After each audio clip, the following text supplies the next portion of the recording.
Hey there, how you doing? Charlie Winters here with selections for Monday, the 24th of April. But first, a quick recap. Well, it was a disappointing day Saturday. I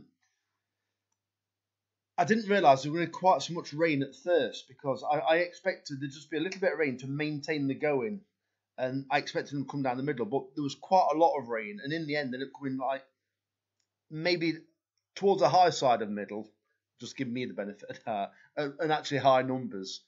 We did get a winner. We got a couple of decent placed horses. The biggest letdown and the saddest thing really was Oscar Elite breaking down because the favourite in that race was jumping quite poorly at the time. I can't remember the record. It was the Nicky Henderson horse. Sail Away won it, but Oscar Elite were just moving prominent when it made an almighty blunder. Did well to keep on going. I actually felt really sorry for the horse because it kept going, as in like it wasn't even pushed on. It lost quite a lot of ground. Harry Cobden was patient on it. It was just beginning to sneak into the back end of the pack, and all of a sudden they ran over, like, you know, when you see these like paths on the course where they're covered in sand. It took a misstep on there, then broke down. And I'm like I actually felt a bit gutted at the time, to be honest. I normally accept that it's part of racing, but for a horse that clouted the fence, dropped back, we're trying its best to get back involved, and then just to run over a bit of road and break down. So I'm a bit gutted by that, actually. So, yeah.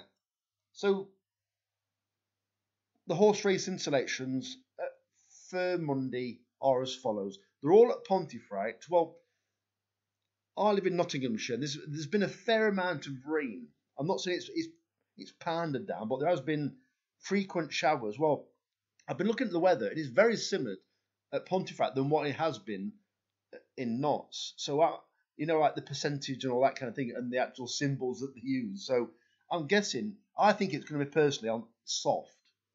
They might not declare soft until after the first race, but I think it'll be soft. So jockeys may come to the near side. Basically, you want to be up with the pace, and naturally you want to be like a horse that runs near the pace, because the last thing you want is a horse that's being held up, that's trying to force the pace because it favours front runners, but they're not used to it, so they can fold pretty quickly. So I've gone for horses that either stay the trip and can race prominently. So here are the selections.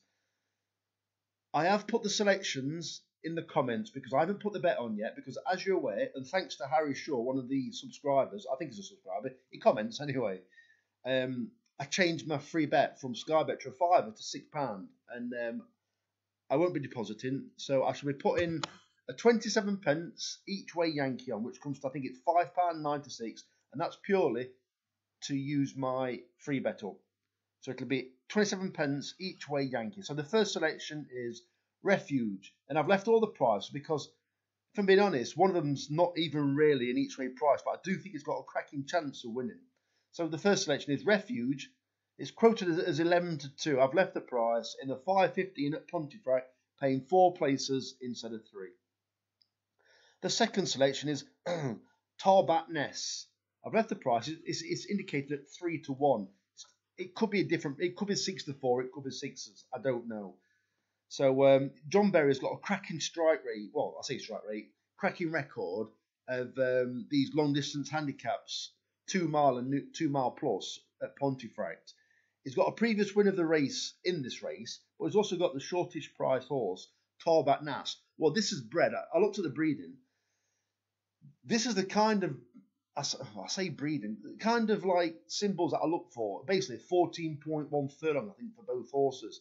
That's kind of like National Hunt 3 mile breeding. It's like, so there's no wonder it's not achieved a great deal, and there's no wonder it achieved nothing when it placed over a mile. Don't get me wrong, it's been running over 2 miles for quite a while now, and it looks like it's finally found a bit of form when it ran on the all-weather recently over 2 mile.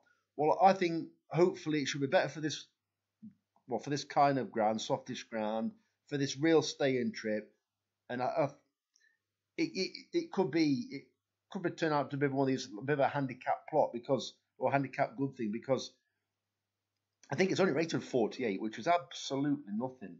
And yeah, so I fancy it. It stays a trip. It's a bit of a tricky race, to be honest.